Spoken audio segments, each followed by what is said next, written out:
Are you going live now, guys? Good.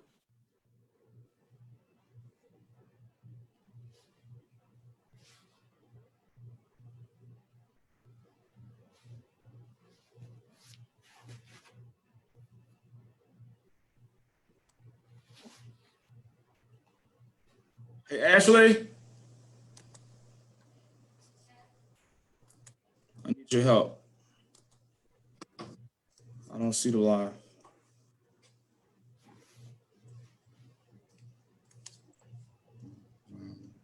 You're now on HACC.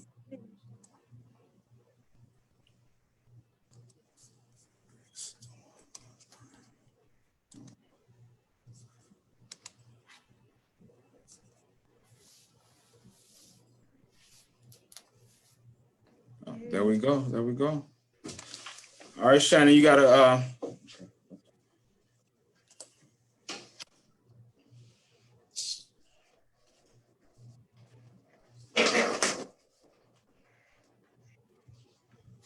Shannon, you on a phone or you on? Be on? No, I'm on a computer. I don't know why you guys can't see me. Oh, you gotta make sure you gotta hit. Did you hit video? It says video because I have the option to stop video. Oh, sometimes you gotta say allow video. You want me to log out and try and go back in? Yeah, you can. Settings. Hold on. Listen, Josh. Let me see. Better. I had to hit enable. Okay. I don't see Josh in here though.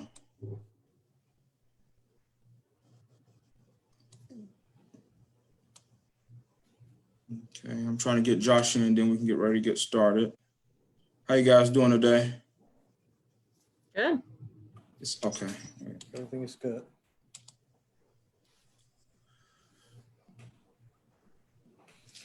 Second, we're getting Josh lined in.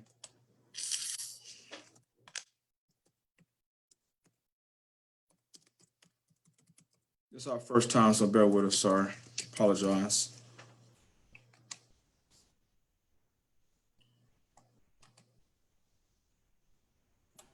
You will need to teach me how to do it. Well, I will. I will. There we go. Here go Josh coming in for us now, with us now. He's joining soon.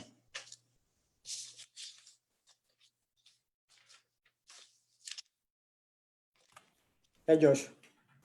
Hey, there you go. There you go, buddy. I like your background.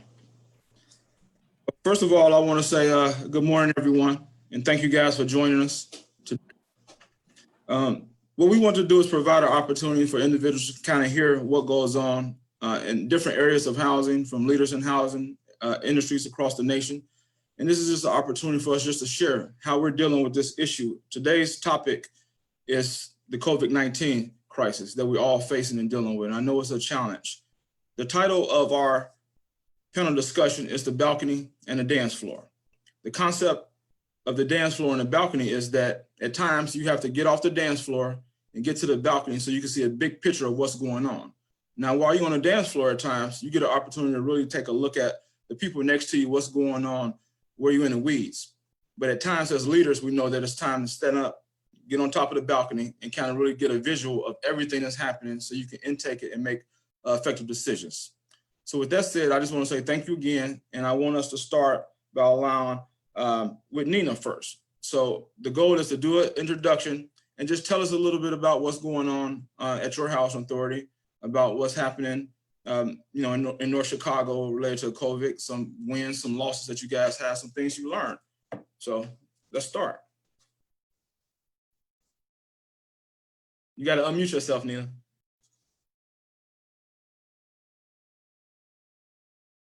Okay. All right. Good morning. My name is Nina Chalmers. I work here in the Lake County area at the North Chicago Housing Authority. A little background of the agency. We're an agency that houses 150 primarily senior individuals. We have 1-bedroom units. We also administer 471 vouchers and 70 VASH vouchers, which are veteran vouchers. In the pandemic that we're currently going through, Our agency, my office, all of the administrative offices are located inside the public housing development, which is a very at-risk situation in regards to the interactions that we have with our senior individuals here. Our agency has been very gravely impacted. We have had a death which related to the COVID. That was a person that was near and dear to me. Her service was yesterday. We have 5 confirmed positive cases here in our agency development where our office is located. We're working every day. We're not seeing face-to-face clients, but we have clients that, knock on the door and want, some emergency assistance. We are doing emergency inspections as well. And we are doing lease ups for vacant units. We're not seeing face-to-face, as I said, but we are doing mail-in recertifications. We're doing mail-in voucher issuance as well. So during this pandemic, it really have gravely affected our office because all of our positions are located in the age group of people that are mostly impacted with this pandemic.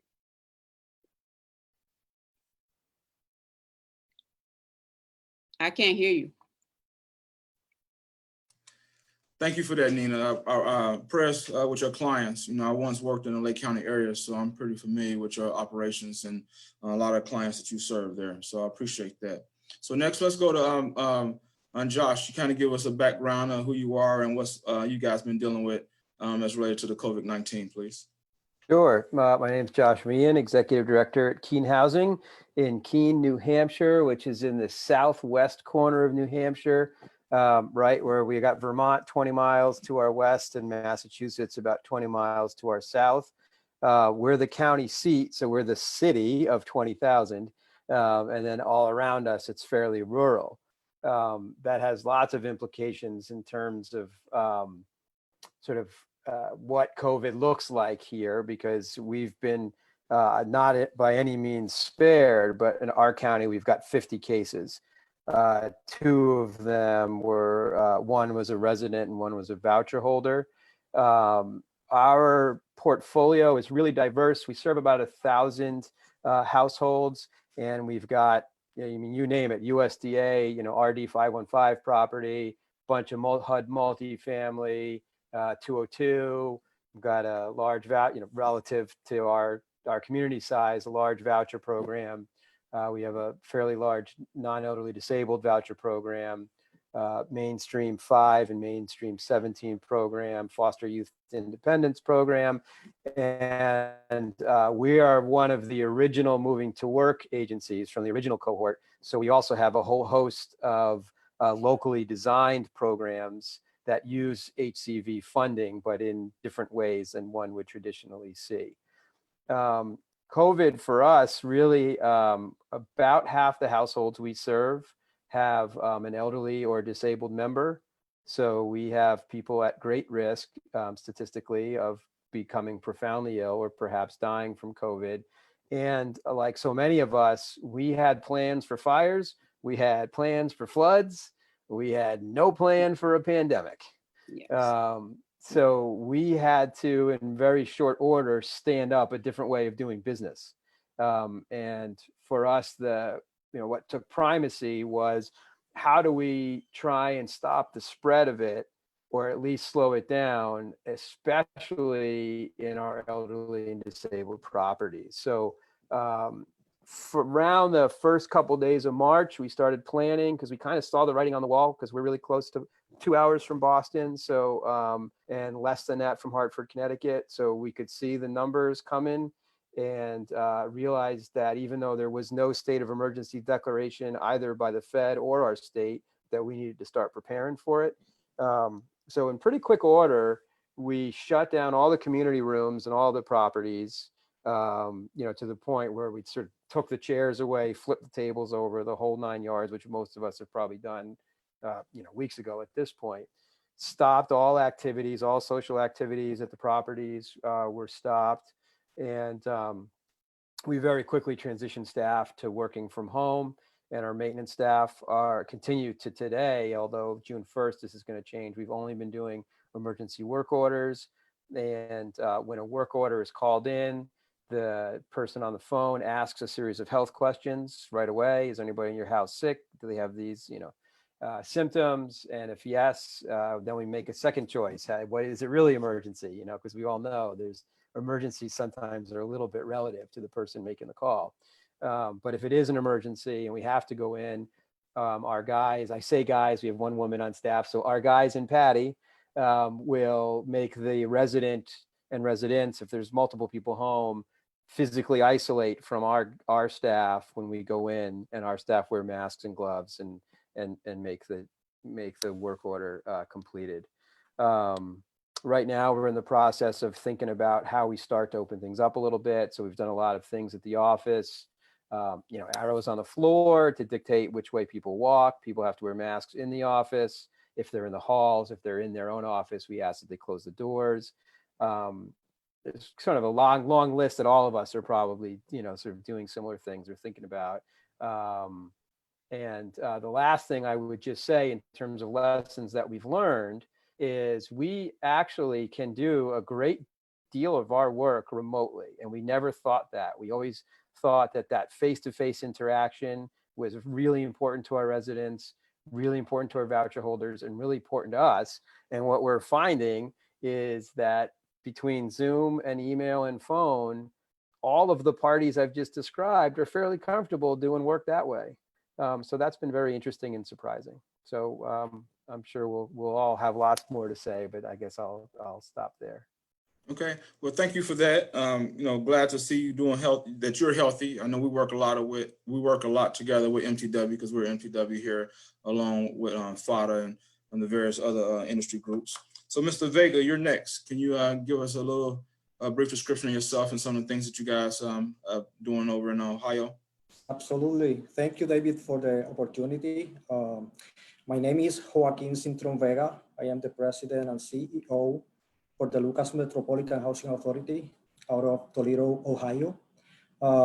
We provide 2,669 public housing units.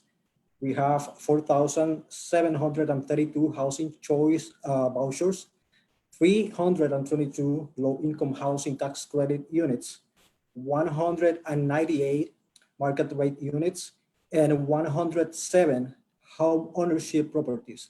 We are providing services for around 18,000 people who resides within LMHA properties across the greater Toledo area. And it is important to note that our population is heavily composed by minorities, from which we serve around 73% of African-American individuals. So that is very telling and very important regarding, the facts that we have obtained from the health department here in Toledo, and as well on a statewide standpoint, and what may be the impact for those communities. So the main concern from our LMHA communities are obviously access to food, diapers, formula for babies. There is also a mental health component of isolation and anxiety that is very important to attend. And we have implemented Operation Reach Out and Touch to make sure that we are providing a listening ear and to check in the residents' well-being. So after we put that in place, obviously, we needed to identify additional challenges, right? So to manage the diverse components of our population and how they could adapt to socially distancing, especially the elderly and the disabled, we make sense of all of those challenges to educate and to take care of them, as they are the prime candidates to be negatively impacted by the COVID-19. So we, in lieu of that, we implemented a robust action plan that has allowed the agency to maintain our core operations intact. We have also applied for some of the waivers that HUD has published that are providing additional flexibility on our ability to sustain the services that we provide to our populations while maintaining social distancing. So lastly, LMHA is working hand in hand with some awesome partners to go above and beyond the services we provide to our people in light of what is happening, and to ensure that we are guaranteeing for them access to the basic human needs and that those needs are met. Very good. I appreciate that. Ohio, especially Toledo, is near and dear to my heart. One of my mentees happens to work for you, Keon Jackson, he's awesome. Yeah, he's doing a really good job. Yes, we're very close, and he actually he played football at the University of Toledo. Yeah. Very familiar with the housing authority and in the area. So thank you for that. Next, we'll hear from Shannon, who's enjoying some 90 plus degree weather down in Florida. We're not enjoying it. My name is Shannon Young. I'm the executive director of the Seminole County Housing Authority. I can't talk. We're located in Central Florida, side of Orlando. So we've seen quite a bit in the last 2 months. Our agency only has 30 public housing units, so we've been pretty lucky on that end. We've reached out, we've touched some of our elderly to make sure that they have what they need, and do they need any assistance that way. We have been lucky. We have not had any cases. We administer about 800 vouchers, 39 VASH. About half of our vouchers are port-ins from other agencies. So that makes our portfolio pretty unique. I probably deal with about 200 housing authorities on a monthly basis, just with the portability factor. We have closed our operations to the public. We are seeing people by appointment only, and those appointments typically consist of a voucher pickup or a new briefing. We just got awarded 39 mainstream vouchers, so there's a deadline to get those out, and there's no waiver for those. So we have been diligent in trying to get those mainstream vouchers on the street. I think we have 25 of the 39 out the door already, so that's good. It has been a challenge. We did some staggering of work schedules, 2 days in the office, 2 days out of the office, just to kind of reduce, our own possibility of infecting each other. Everyone is now back in the office. We work 4 days a week, so it's been a challenge. We obviously are always prepared for hurricanes. We're not prepared for a pandemic. My daily challenge is what kind of hand sanitizer and supplies can I find on Amazon or other random sites. So I would be remiss to say that we're stocked up now. Not on toilet paper though. We're still looking. I had ordered an extra case, which there's only 8 of us in the office, so it worked out pretty good that I had some delivered. But now if it says, oh, it's going to be 30 days, I'm like, yeah, order it, because you don't know when you're going to see it again. Things are kind of calming down here. We did see a huge uptick in HAP expenses. A lot of our families are, service industry workers, theme park workers. So we probably jumped up $25,000 a month just on 800 vouchers. So it's been significant. We have we had reserves to cover it, so we weren't in too much difficulty that way. But every day is a new challenge. So. Well, I hear you with that. It's so challenging overall as housers, and you guys know that we deal with some of the country's most vulnerable clients, and a lot of times our clients congested together, so that makes it even more challenging. Because, we have a number of buildings and units. Champaign County, we have VASH, we have reentry vouchers. We just opened a brand new youth build program, which we started virtually. So it's a brand new program you start, and you got to start it virtually. It's a little challenging, but we've had a lot of community support and donations to help purchase Chromebooks and things like that for our young participants to participate. We're 100% RAD, so we don't have any public housing, and we're MTW also, so we have that flexibility. But one of the challenges is that we have over $100 million in tax credit development going on. And so it's those investors in compliance related to tax credits, it's some relaxing of waivers, but not a whole lot. They want properties leased up. And so a couple of things I have in front of me right now, I know you guys are familiar with it. Lysol, thermometer, and a mask, right? So it's the tools of the trade for us now. Before I go into some questions or pointed questions or concerns that you guys may have, one of the things I thought that was important that our county had done, I thought was very something that's been successful. We meet on a weekly basis via Zoom, and we talk about issues that we're facing in a homeless type population, homeless shelters and things like that, because we know that having individuals staying at home and having individuals available to be tested and not congregate together. We've had a big uptake in cases recently. About less than a month ago or so, it was only 100 or so cases confirmed here in Champaign County. We had a big pork processing plant here in Rantoul.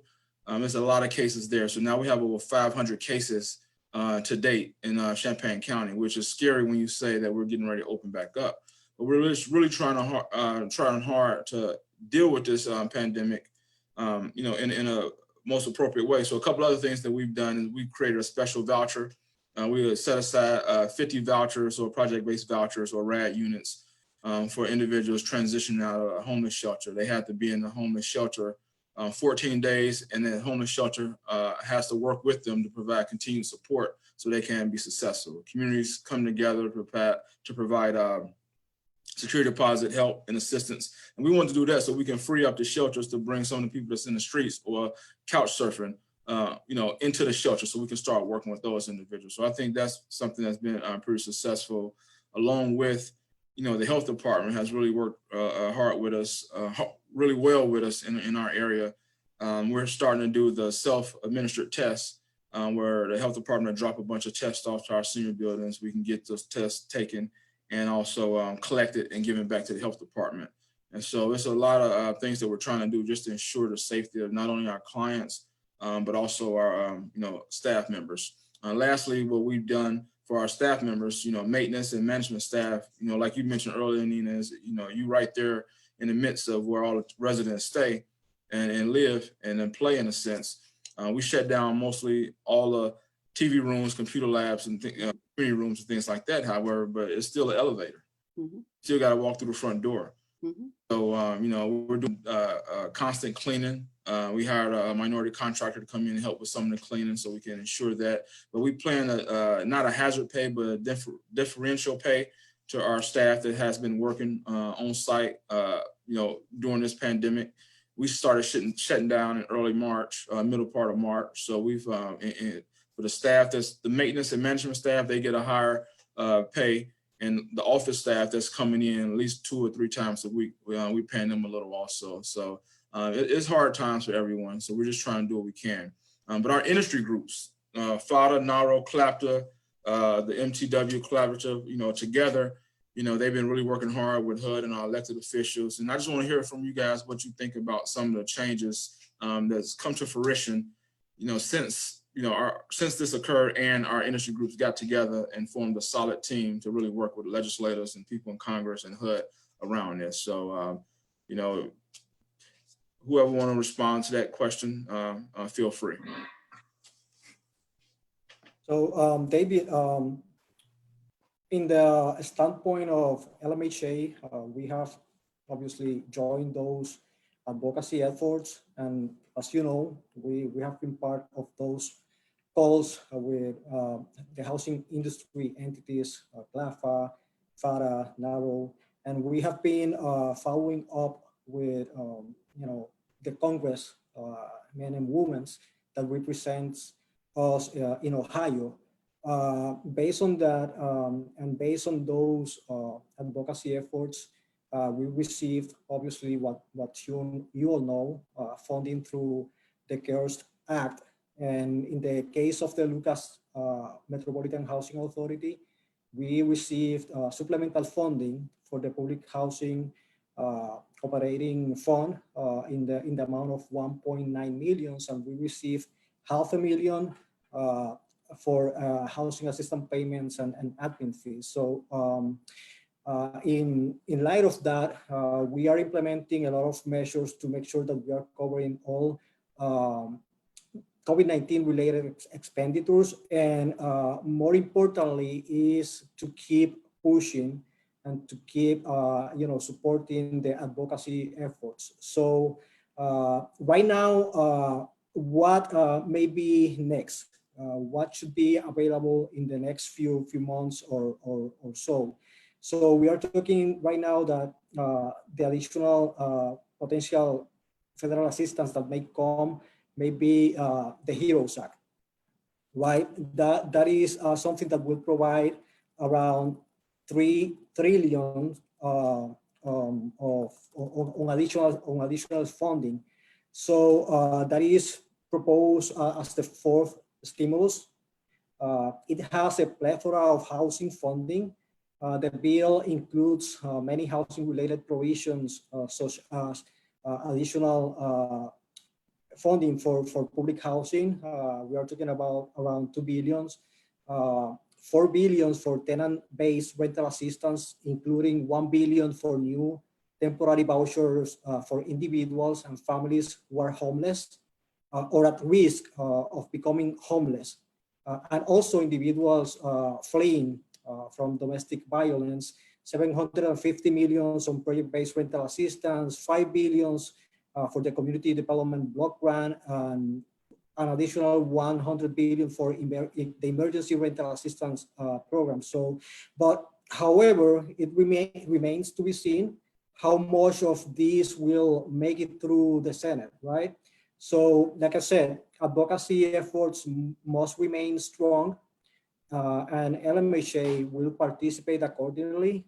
In addition, our housing authority is in communication with the office, for example, of Senator Sherrod Brown, and he has also a separate bill of 100 billion for emergency housing that was introduced in the Senate.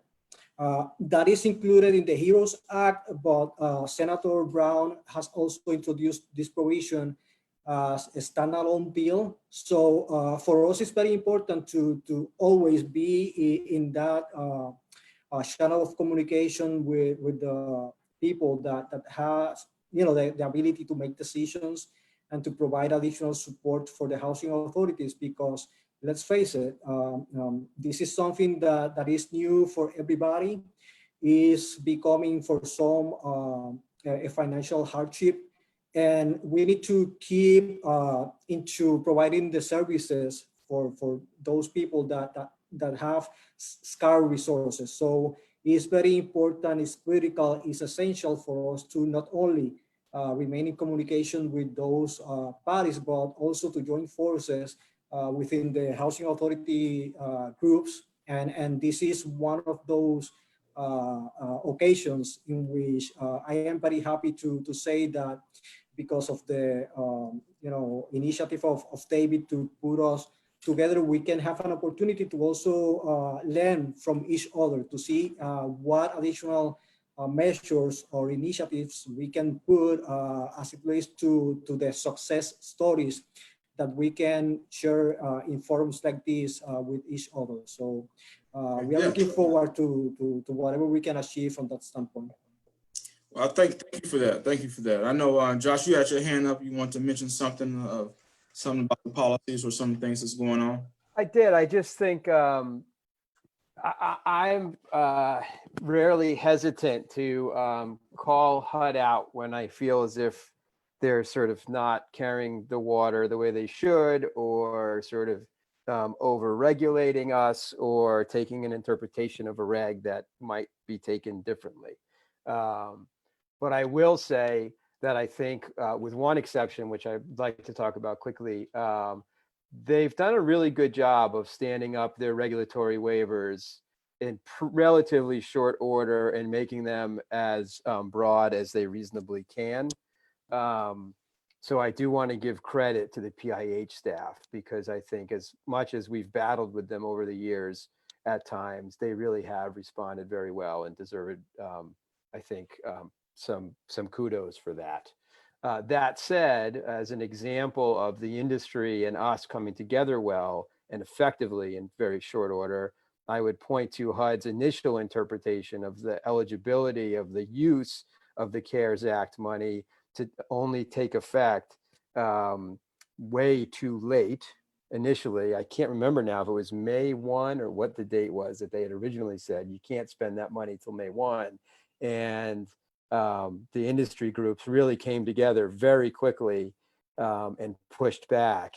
And again, to their credit, HUD came back and said, okay, March 27th.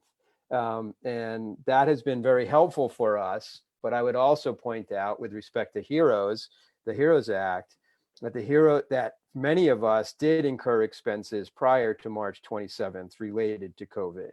And I think that's especially for the case, I speculate, for like Seattle, for example, and King County, Washington, and some of the large urban centers that were hit very early with COVID, and Boston as well, and New York, I'm sure too. March 27th leaves a lot of money sitting on the table, and it seems sort of irrational to have Congress pass a law that says, here's money for housing authorities to help with COVID related expenses, but you can't spend it until this date, even if you incurred those expenses prior to that date. So HEROES does have language in it, I understand, that says, no, this money was to be used for any COVID related expenses whenever they were incurred. And while I think that it seems like the prospects for HEROES are pretty poor in the Senate right now, I do hope that we will all of the industry groups and all of us working with our members will stress that whatever comes of HEROES, this is a small technical correction, but it's very meaningful for us, and it doesn't cost anything. The money was already appropriated, so it's not new money. It's just rather flexibility to use that money appropriately, in my view. So that was the only thing I wanted to add on the politics side. No problem. I appreciate that note. I mean, that's very important.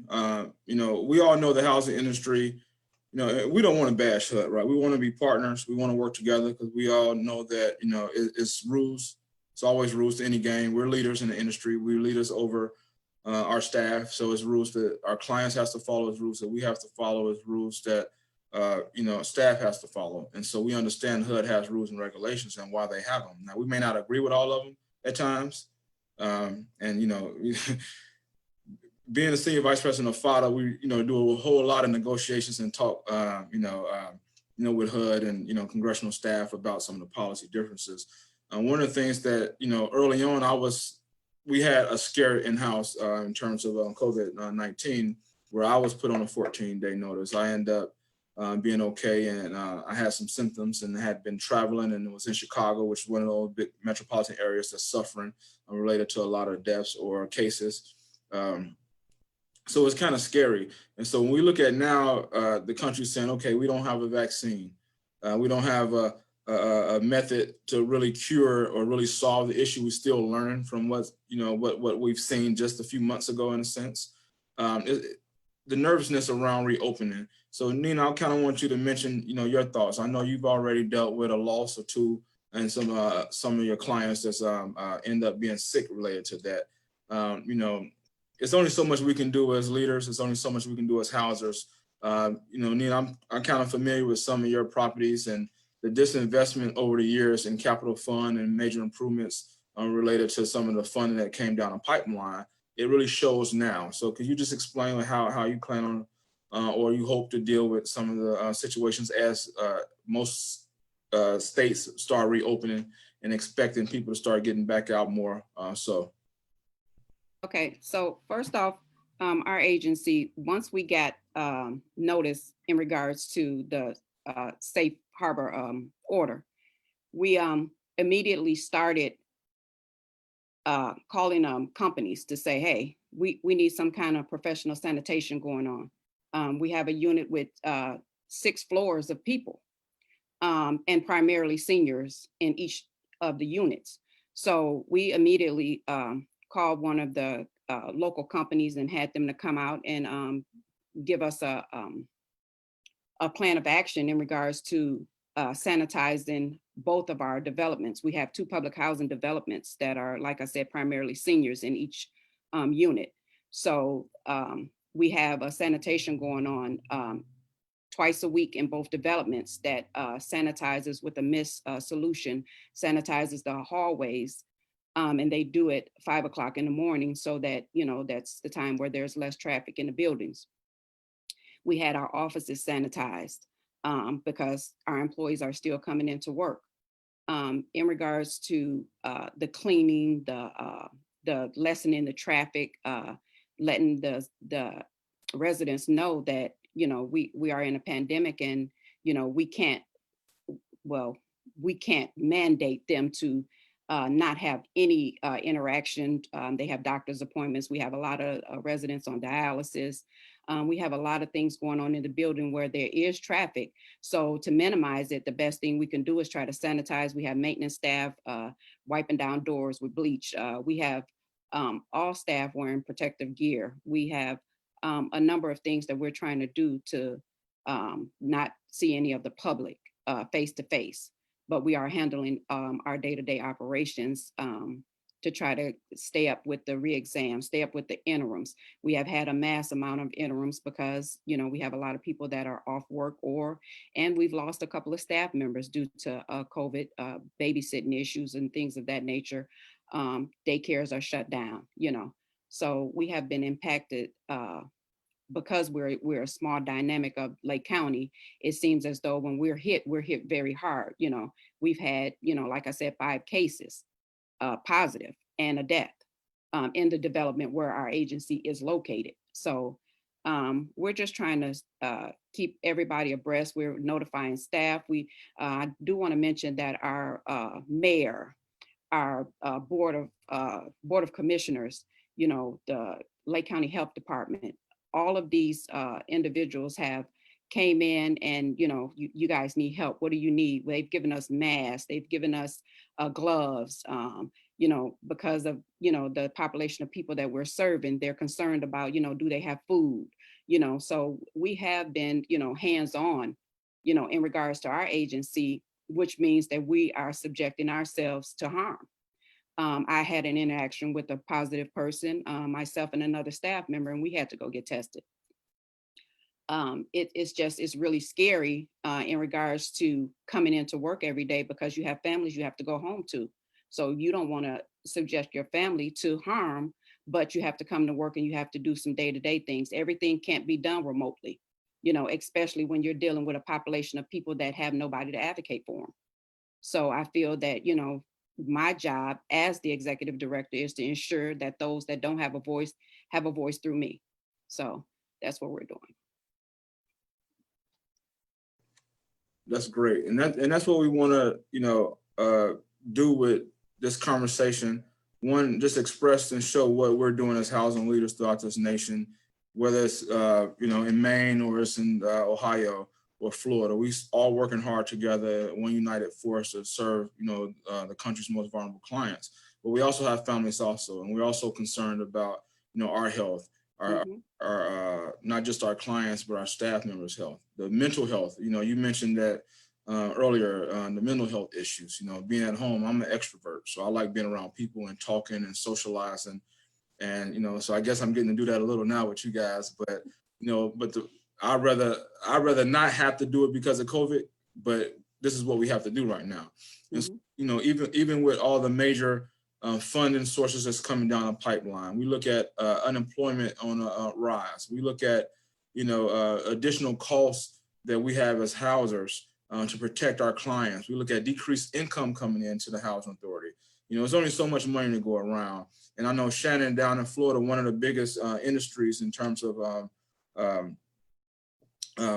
financing, and making the city grow. I mean, making the state grow of Florida is tourism. So you guys been hit really hard. The beaches have been closed, Disney World, Epcot Center. I love Florida. I'm a Dolphins fan actually also. So, Y'all have a new quarterback. Yeah, exactly. Believe me, I'm happy about that. So there's so much going on when we talk about, affecting the housing issue. I mean, the housing industry, and people, they look at, the fact that, yeah, we have bricks and mortar, but it's those wraparound services. And so could you just speak to some of the planning that you have? You mentioned earlier how it was already increased in, hat costs for your agency, but, just what you guys plan to do, because a lot of people won't be going back to work.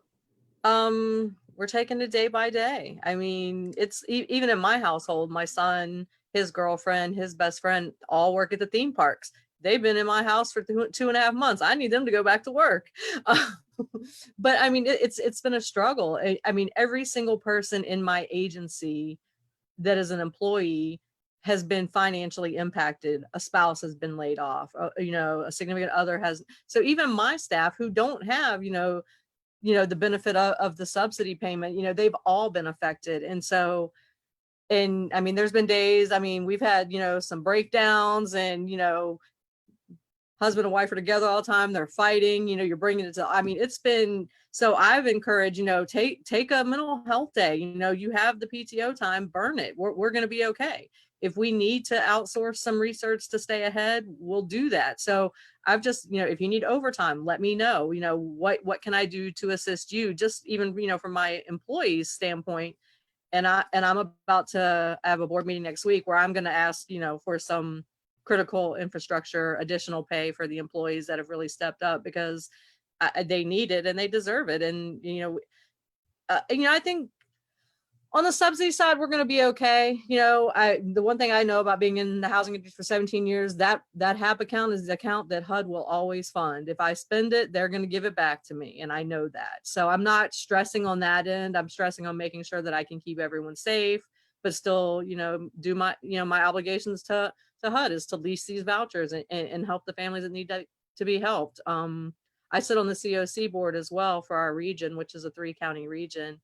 And we've made vouchers available, to get homeless off the street. I have a set aside that, we have a homeless preference on the public housing side and the Section 8 side. So we're trying to do our part there. Orlando has that. Orlando Housing Authority also has an agreement where they've made vouchers available because we're all in the same COC region. Florida's trying hard to open up and it's, you're either for it or against it. And a lot of the political banter sometimes is gotten a little out of control. I mean, I don't think I went like 4 days and didn't watch the news. I'm like, I just can't, I need a break from it. And the beaches are open. Apparently Universal is opening in 2 weeks. So they're going to start opening to employees, then pass holders, then the public. No word on SeaWorld. They're testing roller coasters. Disney, they've opened up, like they have some complexes that are like restaurants and venues, and they've opened those up on the Disney side and the Universal side. Our cases have not really spiked. I live in Orange County, which is next to Seminole County. We have the highest cases in the region. I think we have 1,500 cases, 200 in the city I live in. The county that the housing authority is in only has about 500 cases. So, I mean, but it's here and it doesn't appear to be going anywhere. But I mean, we had a testing site right up the street from the housing authority on Thursday at a middle school, and there was no one getting tested. And I'm like, so it's, I mean, I saw something on Facebook where it says Florida just decided COVID-19 was over and we're moving on. And that's kind of, the traffic is picked back up. So people are starting to go out and, do I go to Walmart or do I order my food from Amazon? I mean, it's every day, it's a choice that we have to make. And so for us, it's a day by day approach. I mean, we just don't know what the next day is going to bring. And it's hard to plan for that because we don't know. I mean, we issued laptops to the staff so that they could work from home. I'm like, don't turn them in yet because we don't know what's going to happen next. Keep them until I say bring them back. And so it's definitely been a challenge. Isolating paperwork because we're utilizing, drop boxes and mail for our research. And how many days do we let it sit there before we open it? And does one person copy it and then save the original? I mean, it's just been, it's been a challenge. And we've made, we have a partition in the lobby to where we can see one family at a time and then we sanitize. I actually had bought this heating machine for bed bugs about 1.5 years ago. And since I bought the machine, it was like, I haven't had one bed bug outbreak. And I thought that was great. I was like, well, I should have just spent the $1,000 before. Right after the pandemic hit, the company that I bought the machine from said, hey, you can also use this to sterilize your offices because it's a steam heat source. And so we do that after every time someone is there. And at least twice a week, we're doing our own sanitation. We've had cleaning staff come, additional cleaning companies come in to do a deep clean and, wiping the doorknobs, multiple times a day and just little things that we've had to add in. I think where we're going to struggle is as inspections because while we were on the 2-year grid, a lot of those 2 years are up and we have to the end of the year. And that's the one waiver I definitely think we're going to utilize is the inspection module. We're okay on research. We're getting the interims in, but inspections is going to give us a challenge towards the end of the year trying to get them in. So. Well, I mean, that's one of the things that we talked about, and we know we have a lot of waivers in the industry, and we get beat up a lot in the sense of audits, or we didn't complete this on time and things like that. So that's one of the big concerns now. What's going to happen when all these auditors come out and start hitting? I just had my financial audit last week, got it over with. So, I mean, but a lot of errors will be made because people working from home, or some of the I's and T's won't be dotted and crossed. And so that's a concern. But you brought up some valid points about, one of the things that we felt always is that not just us, we in here in Champaign, but throughout our industry, is that our biggest assets are workers, because without them, we could not provide the quality, affordable, decent, safe, sanitary housing. So, again, a couple of things that we added for our staff members. We know we have understanding, right? I talked to my board chair and I mentioned to him, like, TO is a liability for the housing authority. It's on the books. And so, to prevent our staff members from suffering even further, so we allow staff to buy out some of their PTO.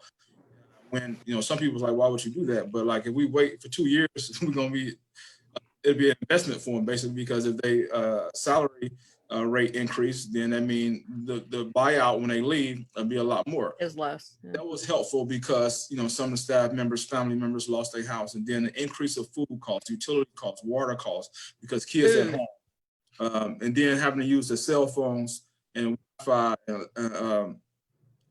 electronics and everything at home. So we give them a $25 a month stipend for having to use their personal items for work. So we're just trying to make sure that we're fair, especially when we ask them to do, because you think about it, maintenance has to wash their clothes every day.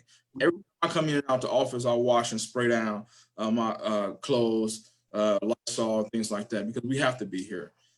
We're nearing the end. We have about 10 minutes left. It's anything else anybody want to say, or any questions that you guys want to have addressed or answered, feel free. I just want to add that, we need to recognize all of these, so to say, advocates for the lower income families that are advocating, setting up sites where they're giving out masks and gloves, people that are working hard in the community that, we may not see, but we hear it or we see it, on Facebook or other outlets that they're, we've had so many people come into our developments and, feed all the residents, restaurants. We've had, it's just, I think a thank you goes a long way in regards to helping to bridge, the gap in means of food, bleach, household items. We've had several people in the community that have stepped up. Mother's Day, they fed the mothers McDonald's breakfast. We just want to, thank those that are all helping, in this pandemic, because, like we all said, we're all in this together, and this is something that was unforeseen by anybody. So, we just want to thank those frontline workers, as well as, thank those that are out, advocating for the less fortunate and those that are shut in that can't get out. That's all. Oh, and that's duly noted. That's something, like I mentioned, we had, somebody make masks for us. We're going to make masks. The Omega Psi Phi fraternity is getting together with the Housing Authority Youth Build program and our Enrichment Foundation, another not-for-profit that we have, and we're collecting money and purchasing shirts and making masks. Now we make them separately, probably on Zoom, just so we can get the word out. And not just to get the word out about it, but to show others that what they can do, some of the things that they can do to help in their various communities. So, Anita, that was a very valid point. Without some of our, advocates and social service providers, clients will really be suffering a lot more. Josh, I know you had your hand up also. I did, and I want to acknowledge Nina's comment is so important. I think, in this time, I think there's a lot of, we're starting to see more and more, maybe a little negativity around people's response to COVID and what we're asked to do to keep one another safe. And I think that's actually a much smaller percentage of what's actually going on. And I think just like you, we're a relatively small rural community, but we have the same things happening where people are looking out for each other. And it's really appreciated. And it's something to take, I think, just feel good about. As much as there is to feel bad about with all of this, we can see a little silver lining there. And then the other thing I just wanted to say, looking far forward from an industry's perspective, when the chips were down, HUD said appropriately, and Congress said appropriately, housing authorities, we think we can take away some of these regulations because you really need to be able to make local choices with respect to how to run your businesses in a way that makes the most sense for your communities and your businesses, right?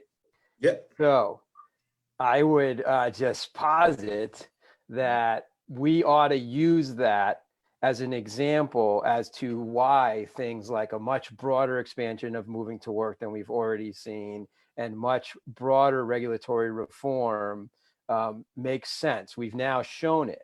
Again, this isn't the first time, but we're demonstrating that if you allow us, people who've dedicated our lives to the provision of safe and affordable housing and supportive services to people in our communities who need it, if you allow us and give us the flexibility to make the choices that we know make the most sense for our communities, we can squeeze a lot more out of that federal dollar than we otherwise could with all the rules that have applied for all these years, many of which I would suggest don't make a ton of sense. So I would just say that we're showing again that if you let us do our jobs, we care enough about our community, we're professional enough, smart enough, and have enough experience that we can do this work better. Let us do the work. Even having this conversation, I miss the conferences in a number of ways. One, it's sad that our industry groups may suffer because we don't have conferences. And so that means they don't have the money to maybe pay their staff to get the message out and advocate for us. But two, we learn from each other. Like I said, we've talked about a lot of things on this call and this panel discussion that other housing authorities, if not the 5 that's on the call right now, can pick up and learn from, or the community know what things that we're doing and ensure to make our staff safe along with our clients safe. Because again, like I said before, if our staff members aren't safe and we don't treat them right, then we won't be able to service our clients in an appropriate and safe way at all, especially doing something like this. And Josh, you made a great point of expanding the move to work and having local flexibility. And that's one of the things that we did when we first met, talked about let's take this as an opportunity to see what more we can use in terms of cost saving and eliminate it. So the working remotely, I really think that, I told my staff maybe once a quarter, we need to have a work from home week or two so we can just get that different break, because it feels, even though we're going through this, it feels really good sometimes just to be at home and, really focus. You can think a little more. I think we work a little more from home than we do in the office, actually. Any other comments, last comments anyone you want to make? I cannot agree more with you, Josh. So you're right. We know the nuances, we know the challenges, we know how to do the work. So yeah, we need to keep pushing together, as a group in connection with all the housing industry entities that can provide additional support to those advocacy efforts. So my last comment will be COVID-19 has teach us a lot of lessons. So it's up to us to learn from them and to apply now and in the future. So one big lesson that we are learning is as it relates to the ability to enhance the partnerships that we may have with community leaders, with elected officials, and how we can maximize the available resources so we can supplement the housing services that we are providing with additional supplementary wraparound services. So I will say that, throughout Toledo, we have access that level of communication and interaction with several parties that are more than interested in helping the communities across. And I just want to take this opportunity to say thank you to many of them. We are working with the Neighborhood Health Association to provide testings to all our staff and our residents. So first of all, the staff, because there is no way in which we can push an agenda in which we can serve those residents in a good way if we don't ensure that our staff is healthy. And obviously to provide an opportunity to all the public housing residents to get tested. Lastly, to make sure that we are providing them access to the basic human needs, including food, clothing, warmth, and so other additional resources that they may need at this point, because at the end of the day, we are serving in Toledo, one of the most underserved communities. Just so you know, in a national call with housing authorities, the House Policy Development and Research Office shared that nationally, 30% of the low-income public housing residents are employed. For LMHA, that number is only 22%, and we have 73% of African Americans throughout our community. So having said that, we need to learn of all of these challenges, because at the end of the day, hopefully not, but we need to be prepared to make sure that we have a holistic approach and that level of communication and interaction with those partners to ensure that services and resources are available to those that need them the most. So that is a very important lesson that we have learned from this COVID-19 crisis, and hopefully we can be able to expand that lesson so others can join us in the way that they have been doing so far, and obviously to learn from the different lessons that other partners like you, David at Champaign County, Sharon, Nina, and Josh on your respective communities, those things that you have learned, and obviously, hopefully, that we can maintain this level of communication so we can keep learning on the ways that we can put in place good things in actions for those communities that we are serving. Thank you. We have the last couple minutes left. Shannon, Nina, any last words you guys want to say before we get off the? I just say that I thank everybody in our industry as well as public officials, again, as I stated, and that everybody remains safe and practice safe distancing and continue to service our clients the best way we know how. And to actually also thank our families, because, we're being away from our families, and, my husband, I know he sometimes get concerned about, you coming home and you've been dealing with the population, the most at-risk population of people.